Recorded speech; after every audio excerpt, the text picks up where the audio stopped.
Assalamualaikum warahmatullahi wabarakatuh. Apa kabar teman-teman? Balik lagi di Saper Detektor. Menteri Luar Negeri Indonesia Ibu Retno Marsudi terus melakukan diplomasi politik untuk mendukung hak-hak rakyat Palestina dan juga kemerdekaan negara Palestina. Setelah kemarin teman-teman kita juga mengikuti pertemuan Ibu Retno di Prabang Laos dengan para menteri luar negeri ASEAN, seluruh ASEAN. Dilanjutkan dengan pertemuan di Den Haag, Belanda. Hari ini teman-teman kita juga bakal ikut menyimak dan mengikuti pertemuan Menteri Luar Negeri Indonesia bersama para Menlu seluruh ASEAN. Dalam pertemuannya dengan para Menteri Luar Negeri ASEAN ada sejumlah topik yang dibahas. Salah satunya yang akan kita khususkan pembahasannya adalah terkait konflik Israel Palestina atau Israel Gaza. Di sini teman-teman kita mendapatkan dua informasi. Yang pertama langsung dari YouTube Kementerian Luar Negeri ya di Kemenlu RI, dan yang kedua di sebuah artikel yang merilis press release lengkap dari pernyataan Ibu Retno di Brussels, Belgia.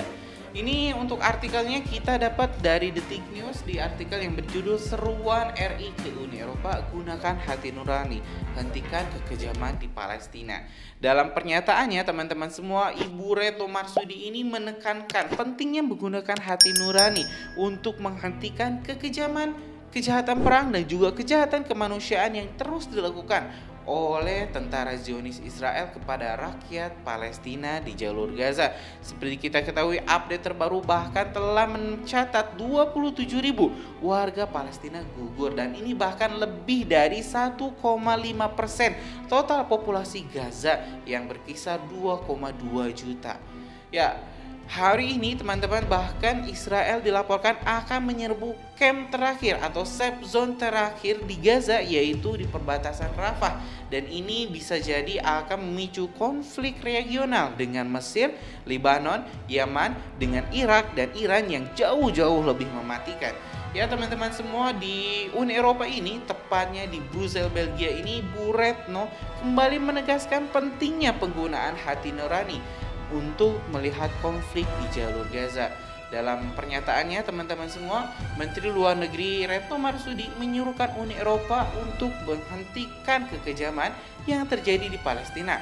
Retno mengajak agar ASEAN dan Uni Eropa menjaga konsisten menghormati hukum internasional demi mencegah yang perkasa mengambil semuanya.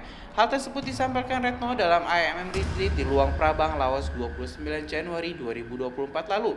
Di akhir pernyataannya, saya menyampaikan bahwa ASEAN dan Uni Eropa harus berada di garda terdepan dalam menjaga konsistensi, menghormati hukum internasional guna mencegah the mighty takes all yang perkasa mengambil semuanya. Hal ini termasuk di dalam isu Palestina, di mana lebih dari 7 dekade bangsa Palestina terus menghadapi ketidakadilan, kata Retno dalam press briefing dari Brussels, seperti dilihat Sabtu 3 Februari 2024. Nah teman-teman, biar informasinya bisa tersampaikan langsung secara menyeluruh dan lebih kredibel, kita bakal langsung saja menyimak ini press release dari Menteri Luar Negeri Ibu Retno Marsudi. Rekan-rekan media yang saya hormati, saya baru saja melakukan kunjungan kerja ke Brussels, Belgia tanggal 1 dan 2 Februari. Kegiatan selama di Brussels adalah menghadiri pertemuan EU Indo-Pacific Ministerial Forum ketiga, kemudian menghadiri pertemuan ASEAN-EU Ministerial Meeting ke-24, serta melakukan serangkaian pertemuan bilateral. Di dalam pembukaan atau plenary opening session, saya menyampaikan bahwa tantangan yang dihadapi dunia dari tahun ke tahun semakin besar, mulai dari perang di Ukraina, situasi Gaza, rivalitas kekuatan besar yang terus berlanjut, hingga kesenjangan kapasitas antar negara yang menghambat pencapaian SDGs. Saya tekankan bahwa yang diperlukan dari forum ini adalah penguatan kolaborasi, kerjasama, dan kemitraan untuk memajukan kesejahteraan dan stabilitas di Indo-Pasifik. UE adalah mitra penting bagi Indonesia dan juga bagi ASEAN dalam mewujudkan Indo-Pasifik yang damai, stabil, dan sejahtera. Rekan-rekan, di akhir pernyataan, saya menyampaikan bahwa ASEAN dan UE harus berada di garda depan dalam menjaga konsistensi, menghormati hukum internasional guna mencegah the mighty takes all. Hal ini termasuk di dalam isu Palestina, di mana lebih dari 7 dekade bangsa Palestina terus menghadapi ketidakadilan. Saya menegaskan di dalam pernyataan bahwa Indonesia tidak akan diam dan akan terus membantu perjuangan bangsa Palestina mendapatkan haknya, apapun tantangan yang harus dihadapi. Di dalam kesempatan itu Indonesia juga menyampaikan appeal agar negara-negara yang menunda atau pause dukungan keuangan ke UNRWA untuk dapat mempertimbangkan kembali posisinya dan jangan sampai keputusan tersebut menjadi collective punishment kepada rakyat Palestina. Indonesia mendukung dibentuknya investigasi yang independen, kredibel, dan transparan untuk membuktikan tuduhan yang disampaikan kepada sejumlah pekerja UNRWA secara appropriate. Dan di akhir pernyataan saya ajak semua untuk menggunakan moral kompas dalam upaya memperkuat kemitraan bagi terciptanya perdamaian dan stabilitas serta kemakmuran.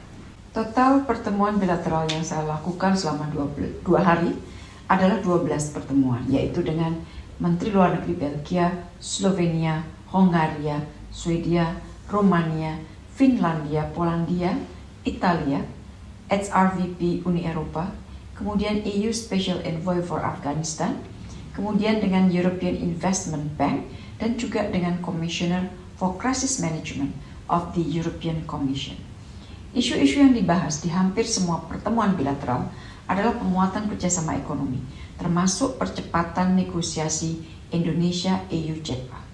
Kemudian kita bahas isu Palestina, di mana antara lain saya menekankan pentingnya gencatan senjata segera dan dukungan terhadap UNRWA, serta dukungan negara anggota Uni Eropa terhadap aplikasi Indonesia di OECD. Ya, terima kasih kita ucapkan kepada Bu Menlu Retno Marsudi yang begitu luar biasa menggunakan semua instrumen diplomasinya untuk mendukung kemerdekaan dan hak-hak bangsa Palestina. Barusan kita juga melihat bahwa Menlu Retno juga membahas beberapa hal terkait ekonomi yang insya Allah nanti kita bakal bahas di video selanjutnya. Dan hari ini teman-teman semua mungkin itu saja informasi kita dari Supreme Detector. Kita doakan semoga Bu Retno diberikan keselamatan dimanapun Bu Retno berada dan juga diplomasinya membuahkan hasil positif bagi jalan kemerdekaan bangsa Palestina.